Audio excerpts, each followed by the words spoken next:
All right. This is the last story I want to talk about before we move on. You a big Gremlins person? I love Gremlins. Love Gremlins. Gremlins 3 is the script is awaiting Spielberg's approval. Love this story. So Gremlins 3, there's an animated show that they did also. Gizmo, caca. Zach Galligan, the leader of the original 1984 Gremlins, the lead of the film, excuse me, and its 1980 sequel Gremlins 2, The New Batch, said that a third feature in the series appears to finally have some heat behind it. Appearing at Comic-Con Manchester recently, Galligan revealed that thanks to the box office success of another long-anticipated sequel of an iconic 1980s dark comedy for Warner Brothers, the studio is looking into a third movie again. After 35 years, they've come up with a script. Warner Brothers is incredibly interested in doing it. Apparently, it's waiting on Mr. Spielberg to read it and approve it, but you can thank the success of Beetlejuice released last year to $452 million worldwide for a cost-conscious budget, overcoming mixed reviews in the process. The studio has not responded to trade requests for further information, most notably who has penned the script for Gremlins 3. Warner Brothers co-chief Pam Abdi did indicate back in April the studio was working with Spielberg's Amblin Entertainment on developing new entries in the Gremlins and Goonies franchise, with Potsy, the best name in the world. Poncarelli hired what was Potsy's name in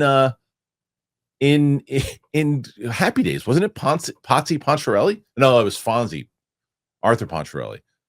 That's crazy. Arthur Fonzarelli, but then there was Potsy. Fonzarelli. So close enough. Potsy's close to Fonzarelli. Okay. Clearly, Fonzarelli with Fonz. Idiot. Sorry, I'm talking to myself. To pen Goonies 2, which Spielberg will produce. Gremlins has been the subject of video games and a recent HBO Max animated series on which Galligan had a recurring guest voice role. Recent screening of Gremlins 2 made headlines in the part at which the film's stock burns in the movie, resulting in Gremlin silhouettes on screen. The actual projectionists used puppets to pretend the Gremlins had taken control of his booth. It's amazing. I love this. I love that they're going to do, and this goes back to our conversation that we had earlier in the show, Chris, about Happy Gilmore and all that other stuff. If you can make this work and you maybe put it on HBO Max or you put it out in the theater, depending on the budget. Now, this is where I have no idea if you and I are going to agree or disagree on this, but I know that Scott Mantz will disagree with me. William Bibiani will disagree with me on this. You get away from that stupid tone of the second movie. Yes. And you go back to what the first one is, and you take it serious. And you say, "Okay, it's Gremlins movie," and don't make it a spoof movie, a satire movie.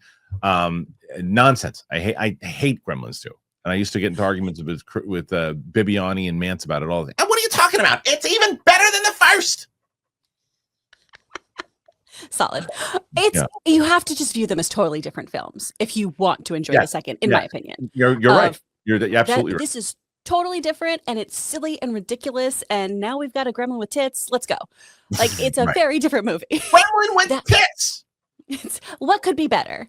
Yep. That's the first one is genuinely creepy and weird and off-putting, and when that gremlin goes in a blender, oh, chef's kiss. Oh, the best. And Deagle going up this Deagle. The dad having died in the chimney. There are dark details. There's so many dark details, and I love it. I love that first one. It's great. Yes. I think the other thing too is you stick to the practical effects, because that's so part of the aesthetic of these little guys. They did stick to the practical effects in the second one, but yes, in general, they stick to the practical effects. Absolutely, they should, and I hope they go back to that, because you easily can come up with a take on it. Now, I think that you get away from. I think you do it in modern. I'm usually always talking about going back or trying to do a different thing. I think you can do it modern to where somehow, another one of these pods takes over, but don't go too big. That's where they usually get themselves into trouble. It's like, oh, we got to go so big now. They take over all of Japan, and it's like, or they take over all of New York, or they take over all of Brazil. It's like, no, just have one town again. Do one town, a different town. Somehow, they get this thing. I don't think it doesn't need to be Gizmo. Again, I know that everyone's going to want Gizmo. How old? I don't know how old they live. Maybe I don't know. Maybe they didn't really ever explain how long Mogwais live, so maybe it could be Gizmo. He could still be there. He could still be kicking it with his buddy. But I think you're right too, though. It should be like a neighborhood. You take a Halloween approach to it, or even a Small Soldiers approach to it, where it's just a little part of the community so we can really, one, be invested in those people and enjoy or be terrified when they're killed off. And then you have some really interesting fun stakes that you can play with and just average people dealing with a ridiculous crisis. Right. I hope this movie happens. I just for Me the too. pure reason of I just want to see what take they go with. We'll see. Do you guys care about Gremlins 3? Do you not care about Gremlins 3? Is it one of those things that happens? Great. If not, not really clamoring for it. Put your thoughts in there. Let us know. All right. I know you all heard of Viagra or Cialis, maybe even tried them. If you're looking for something beyond the usual pill, I got it. Rougiette Ready. If the usual pill isn't doing the trick, Rougiette Ready, it could be the answer. It's a 3-in-1 formula. It dissolves under your tongue, absorbs fast. You'll be ready in just 15 minutes on average, not hours, and effects can last up to 36 hours.